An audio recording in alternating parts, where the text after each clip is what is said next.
Gives me great pleasure to welcome Graeme Sharp to the Isle of Man. First of all, Graeme, I normally ask people if it's the first time they've been to the Isle of Man. I know it's not your first time because I remember as a youngster seeing you and the team in the mid-80s coming over quite a few times for regular breaks here on the island. Yeah, that's right. 84, around about 84, 85. Howard Kendall was a great believer in coming over to the island for a break when we had a break in the schedule from the First Division at the time. So, no, this is I think my fifth time over in the Isle of Man. I've been over again last year playing golf, so thoroughly enjoy it. And again, it was a good night last night.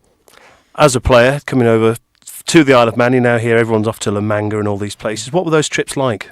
Oh, they were fabulous at the time when we came over. As you quite rightly said, there's talk about now going all over the world, La Manga, and for a weekend break. Howard Kendall was a great believer in building team spirit, and this is one of the reasons why we came to the Isle of Man. It was only a half an hour flight from Liverpool, so there wasn't much travelling involved. And coming over here, as you said, we did do a bit of training, but it was more socially to get everybody together as a team. And as I said, I look back fondly. We had wonderful times in Isle of Man. Managed a couple of games of golf as well, so I've got good memories.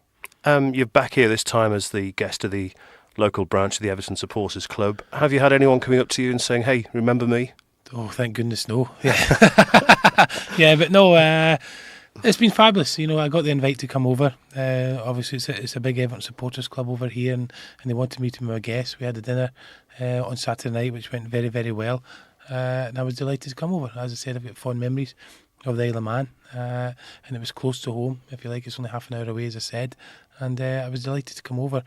And not yet. People remembered me coming over. Unfortunately, I couldn't remember them. Before we look at your career with Everton, what's your association with the club now? Because you left the club as a player almost 10 years ago, out of the game for a short period of time, but I think you're back involved now. Yeah, I'm had 13 seasons at Everton, 11 years at Everton, great years, very successful time, majority of my football career. I moved to Oldham, and as you quite rightly said, I was out of the game for a while, but had the opportunity to move back to Everton Football Club in the role as fans liaison officer. Joe Parkinson was there before me. Joe lasted a couple of months, and he left, and the position became vacant. They asked me if I would be interested. As I've always said, I would be delighted to go back and work in Everton at whatever capacity. This job came up for me, and I was delighted to take it on board. It's fans liaison officer. People ask me, what does that entail?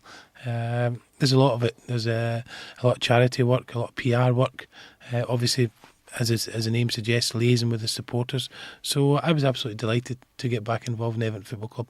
It is a 9-to-5 job every day, even longer than that. But it's nice just to be associated again with Everton Football Club. Is it what you would expect it to be doing, something like this at your stage? Because if you look back, the people that you played with, so many people have moved into management, you had a taste of management, etc. Your fellow former strikers, Andy Gray, Gary Lineker, TV punditry, of which you've done a little bit, but certainly not to the extent they've done. No, I'm still involved highly with the media, over a local radio station over in the northwest, which keeps me busy 3 or 4 times a week. So I enjoy that side of things. I still write my column for the Echo as well, the newspaper in Liverpool. So I am involved in the media, but this was another opportunity to get back. Yes, I tried management.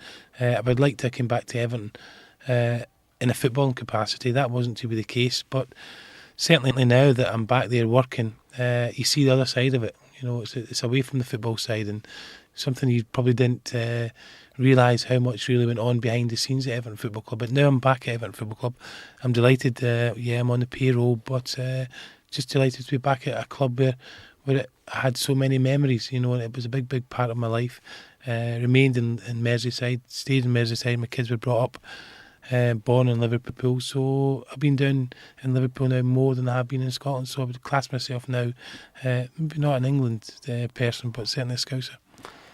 Going back all those years, I have to go from memory, forgive me if I'm wrong, I think it was £100,000 from Dumbarton. Yeah, it was. Late 70s, was it 79 or 80? It was around about 80, 81. It was 125,000 at the time from Dumbarton. It was a great opportunity for me. When I came down, I was young, I was inexperienced, I was naive, I was homesick, everything you'd associate with a youngster coming down a long way from home. Stuck at it, and fortunately the breaks were my way, and I was a bit lucky along the way to actually get a chance in the first team. It was only through injuries, but fortunately for me personally, I managed to take the opportunity, and things went on from there, and it was a very, very successful time at Everton Football Club. If that hadn't happened, do you think you would have stuck around? Now looking back 20 or so years? Now looking back, it was so easy, and the fact, as I said, when I first came down, I signed a 3-year contract, and the first 2 years were awful. And I was homesick, and I was always on the train back up to Scotland at every opportunity. But again, you need to be lucky in football, and fortunately for me, that third year, I had a little break where, as I said, Howard Kendall, who signed a lot of players at the time, and everybody was injured, and it was the last opportunity really, and it was the last throw of the dice for Howard Kendall. He couldn't play anybody else, and he threw me in there, and I managed to score on my debut at Notts County. Well, not my debut, but in my first game for Howard Kendall at Notts County, and I stayed in the team after that, and so I went on. So yeah, I was fortunate at the time. If it hadn't happened, yeah, there was a distinct possibility I'd probably move back to Scotland. Then, of course, it was on to 1984, scoring in an FA Cup final, 85, the League Championship, the European Cup Winners' Cup, the League Championship again 2 years later, all those Wembley Cup finals as well. At what point, because Everton was struggling, it was almost overnight, in footballing terms it was overnight, at what point did you think, we really are a good team here, something's going to happen? Yeah, I think it was, and you quite rightly said, in the early 80s it was a struggle, and it wasn't nice to play at Goodison, and it was, you look at the crowds now, and 35, 40,000 people at Goodison Park, even though they're not doing well. When we weren't doing well in the early 80s, we were getting about 15,000, and it's a difficult place to play when there's only 15,000 people in the ground. You can hear every comment, you can hear all the criticism coming in, so it was very difficult. But I think the turning point, was the fact that we signed Andy Gray, we signed Peter Reid, and all of a sudden we had this great belief in ourselves. We had a great team spirit, which was partly due to the fact that Howard used to take us away in the Isle of Man, as I said earlier on in the interview. We had this great team spirit, and all of a sudden, from going off the field, it got onto the field, and with the spirit within ourselves, yes, we went out and socialised together, but on the field as well, we worked for each other. So around about 83, 84, the signing of Andy Gray, the signing of Peter Reid, they came into the dressing room, they were bubbly characters, jovial characters, and all of a sudden the things turned round. Don't get me wrong, it was all hard work as well, but I think they were just the two missing parts, if you like. Reedy and Andy, they came in, turned things around, and football then became an enjoyment. Can you remember, though, the exact kind of, almost the moment or the game when you suddenly realised that I could win something here? Yeah, well, I think in everybody, if you ask most Evertonians, it was Adrian Heath getting onto a back pass at Oxford and keeping us in the tie. We were 1-0 down. It was a hard game for us at Oxford. They'd taken a lot of scalps that season. We were there, we were 1-0. It looks as if we were going out of the trophy, the League Cup it was at the time. Back pass, and she got onto it, scored, equalised, took them to a replay. We won the replay convincingly. And from then on, we just kind of had a little spurt, and we went forward, went to the Milk Cup final that year, although we lost to a replay to Liverpool. But when we got to Wembley, and when we realised we'd got to Wembley, it was the first occasion, first final for many of the players on that side. We just had this inner belief then that, yeah, hold on a minute, we're not a bad side. And later on in 84, as you said, we came back to Wembley for the FA Cup final against Watford. We'd already tasted it earlier on that season.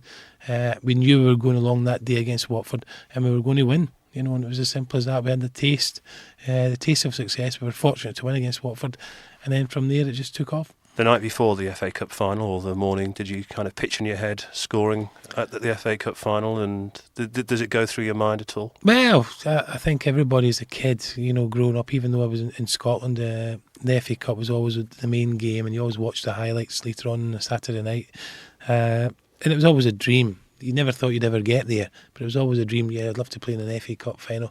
I was fortunate in my time at Everton. I managed to play in 4 FA Cup finals, only win 1, but actually to be there was fabulous. So yeah, you dreamed about it, but you don't think it's going to happen until on the day, as you said. It was quite rightly, I was involved in the game, I was involved in the side. There was talk coming up to the final that I wouldn't be playing.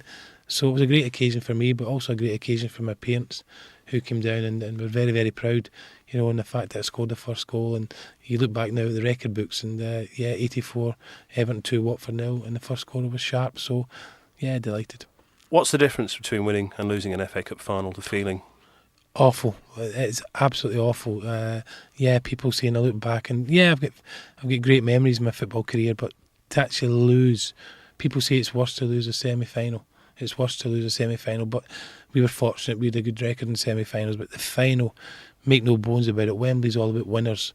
I was fortunate in '84 that we won it, but '85 when we lost to Manchester United after a grueling season, '86 again to Liverpool, '89 to Liverpool, and it's not a place for losers. I thoroughly enjoyed being there at the time, but looking back now, I couldn't tell you about the games. I honestly couldn't tell you.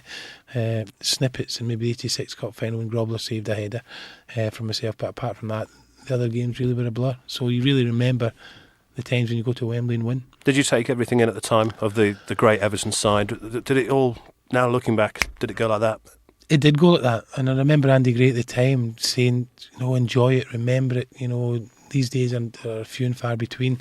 And he was true. Everything he says, it was true. Looking back, fabulous day. We beat Watford rather convincingly, I might say, on the afternoon, but you forget about it. But now it's nice to look back, and with my own kids looking back, not necessarily at the video, but press cuttings and everything else regarding the '84 Cup final. It was nice to have been there and actually to scored. Obviously, it was a dream come true for me. As far as the club were concerned, in your time as a player, when did it all start going wrong? At what point did you suddenly think, hang on, we're not invincible? Yeah, I think Howard Kendall was successful.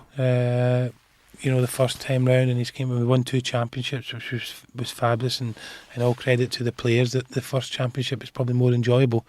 We played better football. The second, there was a lot of injuries that season, and we scraped the championship. I feel like it wasn't as enjoyable, but still very, very memorable. But Howard left. Colin Harvey came over, who had a great respect for Colin. Moved up from coach to manager. Didn't really work out for Colin, although I think his worst finish was 7th. In the first division at the time. What we would do for that now.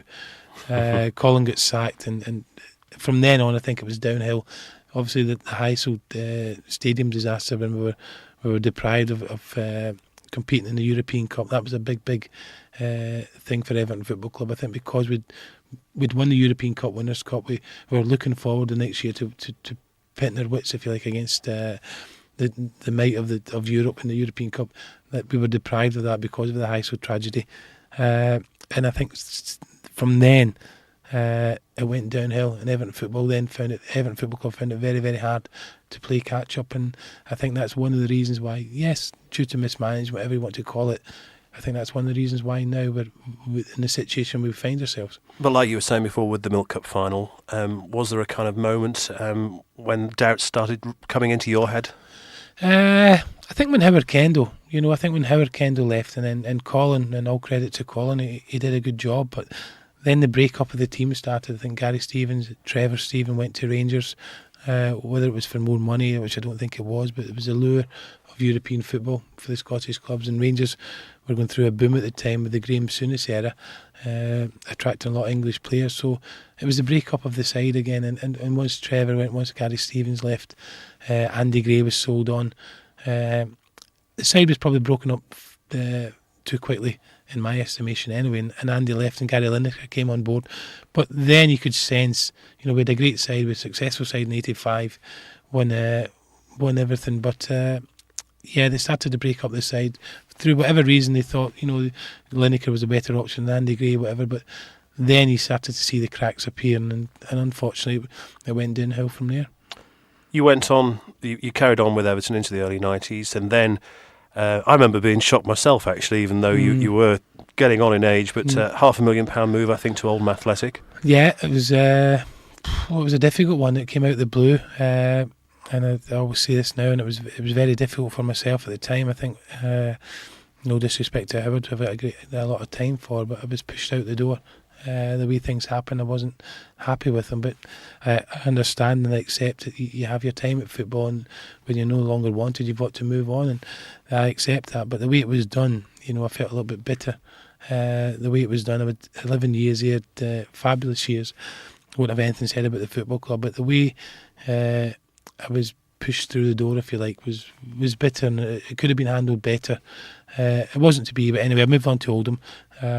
I had 3 successful years at Oldham in the Premier League, and you look back at it now and you think, what an achievement for Oldham to actually stay in the Premier League for 3 years under Joe Royle. So it was fabulous at the time, but looking back and hand in heart, it was probably the wrong move for me at the time, even though I enjoyed my time at Oldham. You became player manager as well, and even though you struggled, you personally didn't seem to struggle though, because the club, your hands were tied. You were in a no-win situation from what certainly even the media said. Yeah, it was awful, and don't get me wrong, the natural progression for a player is to hopefully go into management, which I was fortunate enough to do, and I'm grateful for Oldham to give me that opportunity. But it was difficult. They were coming down from the Premier League with a year in the First Division whilst Joe Royal was there. Joe moved on to Everton. The opportunity arose. I put in for the job. I got the job. But it was on a downward spiral. No money. They came down from the Premier League. My first task, really, I took over mid-season. First Division, we kept them in the First Division.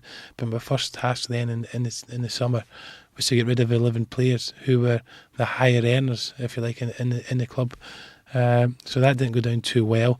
But it was something that had to be done, and I can understand that. But the second year it was the same, get rid of 9 players who were on high money again, and it was an uphill struggle for me. I just wanted at the end of the day for the club to be honest with the supporters and tell them the situation, what was actually going on. That was never the case. They still thought that even though I'd got rid of 20 players over the 2 years or whatever, we still had the right to challenge for promotion. It was never going to be the case. The money was, it was made available, and I must admit, early on, but after that, the money was very, very tight, very scarce. I spoke to the board, I told them what we needed. They didn't want to go on that route, and it was a very difficult job. So at the end of the day, I looked at it and I thought, well, I was away from home for a long, long time, and I was getting no better thought of. And I thought at the time I was hitting my head against a brick wall. So it was my decision at the end of the day to terminate things at Oldham. Now the opportunity, people say, would you get back in to football? And yeah, I'd love to be back in football, but you'd think twice. Definitely. People, the Tranmere jobs became available now, and people said, have you put yourself in the frame for that? I wouldn't want it. I think John Aldridge had his hands tied, and it was a very, very difficult job. And I don't care who goes in now, whether it be Jan Mulvey, whether it be Roy Evans, whether it be Howard Kendall. It's a difficult job. And if they go down this year to the second division, it'll be even more difficult, because then they'll have to get cut wages, cut things. And honestly, at times, and you say you've got to be a special breed to be a goalkeeper, but I think you've got to be a special breed to a manager as well. And when your hands are tied and you're hitting your head against a brick wall, for me at the time I had a young family, and I didn't think it was the right option for me when it got ridiculous and I knew there was no light at the end of the tunnel. I thought, well, I'm wasting my time here, and that's why I moved over. Do you still feel you have something to offer management though?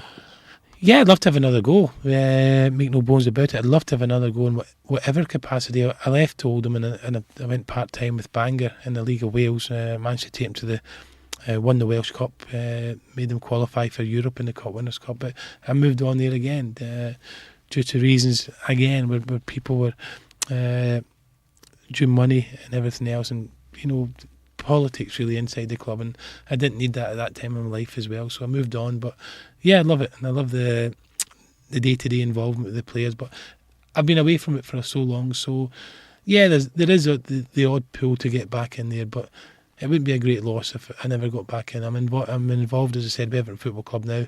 I'm involved with the media, and I'm very, very happy with what I'm doing at the moment. Do you still play?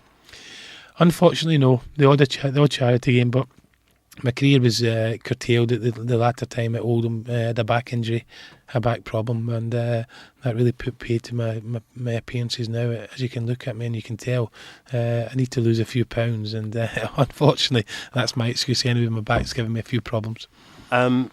Very briefly, throughout all the years you were with Everton, so many different strike partners. I remember you saying, I think it was Adrian Heath was the one you always said was the best one. Yeah. Talking about it last night in the dinner at in Douglas, the supporters club. It was very difficult to choose. I think I had 15, 16 strike partners in my time at Everton. So, you look at them and you think, well, who was the best? And I was very fortunate. I played with Gary Lineker. Very successful time with Links in terms of goal scoring, although we never won any trophies. I think between us we scored 70 odd goals. So fabulous time with Links. Andy Gray, brilliant lad, brilliant fella, great to play with, really good understanding we had together, and very, very enjoyable, because at that time it was the most successful time in the club's history. But when you look in terms of football and partnerships and quality and understanding, and and a good football player, a football brain, it's got to be Adrian Heath. We just had this understanding. People say, did you work hard at it in training? It's one of those old adages, did you work hard in training? It wasn't the case. We just automatically hit it off, and we knew where each other were. And as a footballer, I would say Adrian Heath was probably the better of the three I've mentioned. Very quickly as well, I'm sure everyone asks you this, favourite goal, there's the Spurs one, there's the Liverpool one. I mean, I also throw the one in you scored for Oldham at Goodison. I mean, what kind of pleasure did that give you at the time? Yeah, fabulous coming back to Goodison. I think it was a memorable game for me, the fact I was coming back. We got beat in the game, if I remember it, but I managed to score at the Gladys Street end, which gave me a lot of pride. I must admit that the Evertonians gave me a fabulous reception, but unfortunately I got sent off in that game. And I think it was one of the only... occasion too much, was it? Well, it was that, and I think the referee was too much at the time as well. It was Mr. David Ellery, but it was for dissent. But I think it was the only away player that was sent off at Goodison to get a standing ovation. You know, and it was disappointing to end that way, but it was great to go back and score.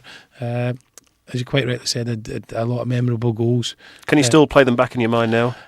Yeah, I think everybody remembers the Liverpool goal because it meant so much. We hadn't won over in Anfield for 13 years. And the fact that we won and moved on to win the championship, and the fact it was, you know, even if I say so myself, it was a quality goal. But can you still see it in your mind now? Can you close your eyes and see that fly? Yeah, I think so. My father, he's got all my tapes and all my scrapbooks and everything else, and he watches it more than myself. And the kids now looking at it, you know, my little lad who's 14 and who's a footballer, yeah, he watches it and says, yeah, so what? He could score better out in the garden. So, but no, it was great to have those memories. But yeah, I can look back and say, well, I was fortunate enough to be there and done it. We'll close on your family. Will you be pushing them towards football? My little lad at 14, I've got a lad at 14 and a daughter at 12, Christopher and Em, and yeah, smashing. He's a footballer. He's very, very quick. So there's a steward's inquiry there because he certainly didn't get that off his father. But no, he's football daft at the moment. He was at Everton when he was 10. I decided myself personally to take him out of that because it was too young at 10 years of age to decide whether he could be a player or not. I took him out. I let him enjoy his football. He's now at the age of 14, playing well, getting recognised. I certainly wouldn't push him. But if he wanted to go down that track, obviously I think your education is first and foremost is the most important thing. I was fortunate enough myself personally to stay on at school and take my O levels and A levels, if you like, up in Scotland and pass them. So I certainly will stress that to my kids anyway, or to my lad anyway, to stick in at school first, and anything apart from that is a bonus. But certainly wouldn't tell him not to get involved because it's certainly a wonderful life. Well, Graeme, I'm running out of time. I could sit here for another hour and listen to you, but there's lots to do. But on behalf of the Isle of Man branch of the Supporters Club, thanks for coming over, and hopefully we'll see you again. And the best of luck with you, yourself, and of course Everton Football Club. Thank you very much. Thoroughly enjoyed it. Thank you.